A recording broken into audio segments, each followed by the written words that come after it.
पश्चिम बंगाल की राजनीति कभी शांत नहीं रहती। ये एक ऐसी नदी की तरह है जो कभी शांत बहती दिखती है तो कभी उफान पर आकर सब कुछ बहा ले जाती है। लेकिन आजकल जो लहरें उठ रही हैं वो सिर्फ सत्ता की लड़ाई की नहीं लगती, ये ध्रुवीकरण की गहरी धारा है जो राज्य को फिर से सांप्रदायिक तनाव की ओर धकेल रही है। एक तरफ ममता बनर्जी है जो 3 दशकों से ज्यादा समय से बंगाल की सत्ता पर काबिज रहने की कोशिश में जुटी है और जिनकी सबसे बड़ी ताकत राज्य का अल्पसंख्यक वोट बैंक रहा है। दूसरी तरफ हुमायूं कबीर, मुर्शिदाबाद के वो नेता जो कभी तृणमूल के अपने थे लेकिन अब बगावत का झंडा उठाए खड़े हैं। ये सब सुनकर मन में सवाल उठता है कि क्या ये सिर्फ 2026 के विधानसभा चुनाव की तैयारी है या इससे कहीं ज्यादा गहरा खेल चल रहा है जहां वोट बैंक के नाम पर समुदायों को बांटा जा रहा है। क्या ममता बनर्जी वाकई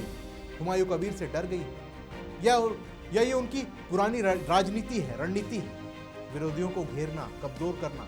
और सबसे बड़ा सवाल कि इन सब सियासी दांव पेचों में बंगाल की जनता के असली मुद्दे कहां खो गए?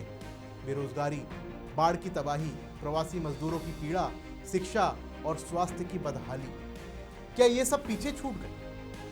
आज हम इसी घटनाक्रम को खंगालेंगे जो ना सिर्फ जो सामने घटित हो रहा है बल्कि उसके पीछे की परतें क्या है। हाल की घटनाएं, मस्जिद का निर्माण शुरू होना, हुमायूं कबीर की बाबरी यात्रा, उन पर जानलेवा हमले की साजिश के आरोप और राजनीतिक दलों की प्रतिक्रियाएं। हम ये जानने की कोशिश करेंगे कि कैसे ये सब मिलकर बंगाल की राजनीति को सांप्रदायिक रंग दे रहा है और इससे लोकतंत्र को कितना नुकसान पहुंच रहा है।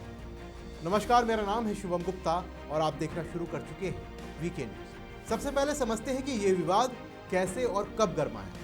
हुमायूं कबीर तृणमूल कांग्रेस के निलंबित विधायक थे, मुर्शिदाबाद के भारतपुर से विधायक थे। पार्टी से मतभेद के बाद उन्हें निलंबित कर दिया गया और दिसंबर 2025 में उन्होंने अपनी नई पार्टी जनता उन्नयन पार्टी लॉन्च की। लेकिन असली हलचल तब शुरू हुई जब उन्होंने बेलडांगा में बाबरी मस्जिद की तर्ज पर एक मस्जिद बनाने का ऐलान किया।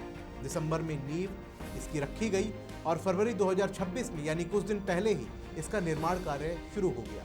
55 करोड़ की लागत, 12,000 लोगों की नमाज अदा करने की क्षमता। हुमायूं कबीर ने इसे अल्पसंख्यक समुदाय की भावनाओं से जोड़ा। हाल ही में उन्होंने प्लासी स्मारक से बेलडांगा तक 22 किलोमीटर की बाबरी यात्रा भी निकाली जिसमें लाखों लोगों के शामिल होने का दावा किया जा रहा है। तृणमूल कांग्रेस ने इसे सस्ता ड्रामा कहा। भाजपा ने आरोप लगाया कि ये ममता सरकार का प्लान बी है, हिंदू एकजुटता का मुकाबला करने के लिए मुस्लिम तुष्टीकरण की राजनीति है। कुछ विश्लेषक कहते हैं कि हुमायूं कबीर की लोकप्रियता अब घट रही है। वो खुद बंगाल का ओबीसी खुद को कहते हैं, किंग मेकर बनने का वो दावा करते हैं। यहाँ तक कि अगर तृणमूल हटी तो भाजपा को बाहर से समर्थन दे सकते हैं। वाम दलों से उनकी मुलाकातें हुई लेकिन सीपीएम में ही इससे असंतोष है। एआईएम और आईएसएफ से बातचीत की खबरें हैं लेकिन कोई ठोस गठबंधन अभी तक नहीं बना है। चलिए अब आंकड़ों पर नजर डालते हैं। पश्चिम बंगाल में मुस्लिम आबादी करीब 27 से 30% है। 294 विधानसभा सीटों में से 120 से 140 सीटें ऐसी हैं जहां मुस्लिम मतदाता निर्णायक हैं। मुर्शिदाबाद में 60% से ज्यादा मुस्लिम आबादी है जहां 22 सीटें हैं। मालदा, उत्तर दिनाजपुर में 50% के करीब है।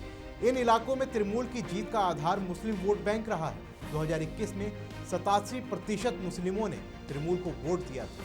नतीजा 213 सीटें उनकी झोली में आई और भाजपा को 77 सीटें मिली। मुर्शिदाबाद की 20 सीटें तृणमूल के पास हैं। अगर मुस्लिम वोट बढ़ जाए तो तृणमूल, हुमायूं की पार्टी, वाम और एआईएमआईएम या आईएसएफ में से फायदा किसे होगा? सीधे भाजपा, क्योंकि हिंदू वोटों का ध्रुवीकरण भाजपा की पुरानी रणनीति रही है। अब मस्जिद का निर्माण यात्रा, ये सब मुस्लिम वोटों को एकजुट करने की कोशिश लगती है लेकिन इसका उल्टा असर भी हो सकता है। भाजपा इसे हिंदू भावनाएं से जोड़कर प्रचार कर रही है। तृणमूल चुप है या दूर है, शायद यही रणनीति है हुमायूं को अलग थलग करने की। लेकिन ये सब देखकर लगता है कि बंगाल की राजनीति अब नीतियों और विकास की नहीं, सिर्फ मंदिर मस्जिद की हो गई। एक तरफ अयोध्या में राम मंदिर का उद्घाटन, दूसरी तरफ बंगाल में बाबरी मस्जिद की नकल। क्या ये संयोग है या सुनियोजित ध्रुवीकरण? पार्टियां वोट बैंक के नाम पर समुदायों को बांट रही हैं। मुस्लिम मतदाता को सिर्फ एक ब्लॉक मानकर लुभाया जा रहा है। कभी मस्जिद से, कभी भत्ते से हिंदू वोटों का डर दिखाकर एकजुट किया जा रहा है। लेकिन जनता के मुद्दे, बंगाल में बेरोजगारी दर ऊंची है, बाढ़ हर साल तबाही मचाती है, युवा बाहर पलायन कर रहे हैं और ये सब चर्चा से बिल्कुल गायब हो रही है। वामदल जो कभी मजदूरों और गरीबों की बात करते थे, अब वो भी मुस्लिम वोट की तलाश में है। हुमायूं कबीर उनके लिए उम्मीद लगते हैं, लेकिन उनकी पार्टी में वही विरोध चल रहा है और कांग्रेस इन सब से कहीं दूर दिख रही है। तृणमूल संगठन मजबूत कर रही है, लेकिन घोटालों में फंसे नेताओं को जिम्मेदारी देकर क्या संदेश दे रही है?